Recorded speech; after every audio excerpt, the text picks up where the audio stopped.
Lofi Poli Sci, how we doing out there? It is so damn hot. Goodness. Michael Pickering here, sweating off in my little podcasting closet as normal, because it is like a sauna in here right now. But hey, I want you to have some half-decent sound audio, Because believe me, no one wants to listen to an entire podcast episode outside of my little closet. You know you missed that sound quality already.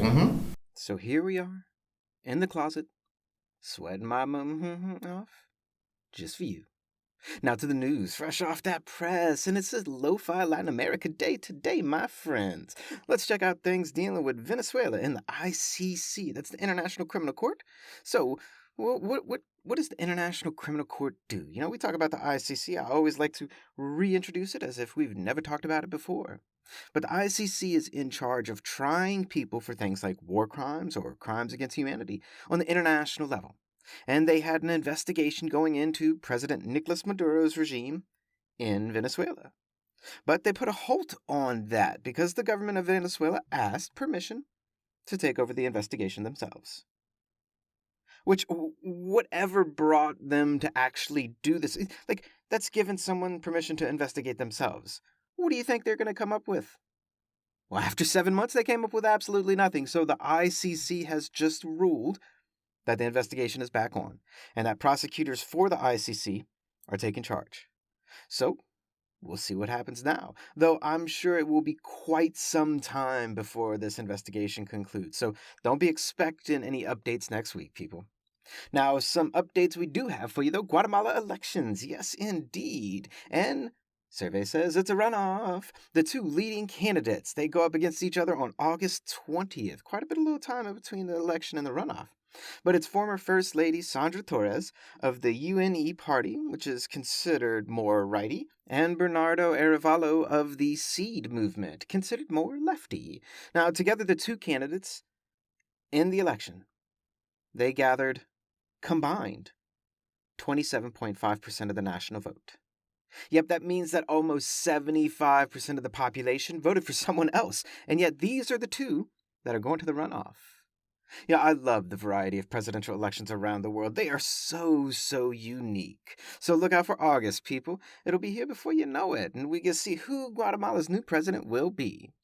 Now let's go on over to Honduras. There has been so much going on in Honduras this past week or two. Tragedies. Lives lost. Lots of lives lost. There's a prison riot in a woman's prison.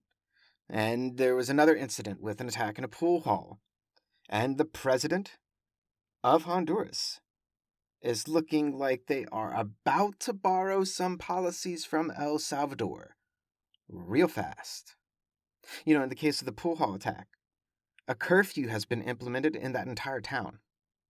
In the case of the prison riot, the military has taken over the prison system of the entire country. Keep your eyes on Honduras, my friends.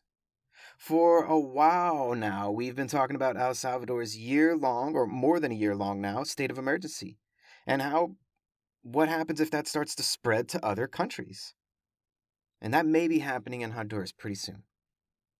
But talking about El Salvador and their president, who is constitutionally not allowed to run for a second term, just announced he is running for a second term. Yep, I'm not going to say too much about this one because it could be challenged further. It probably will be.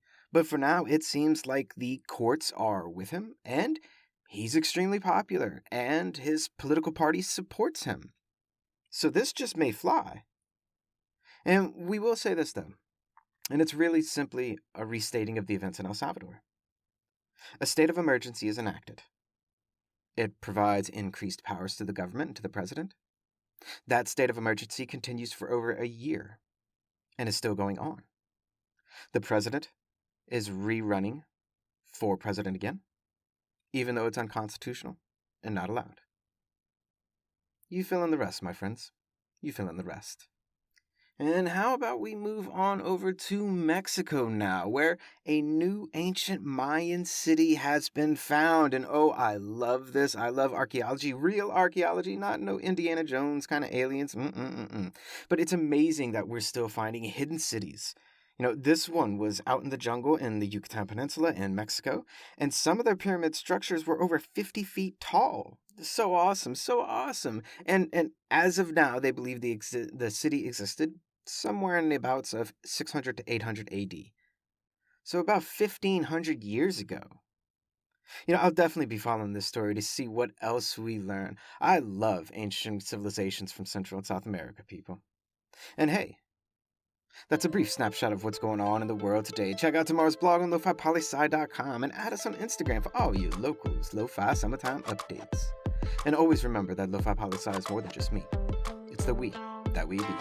Talk to you tomorrow, Lo-Fi listeners. Pickering, signing off.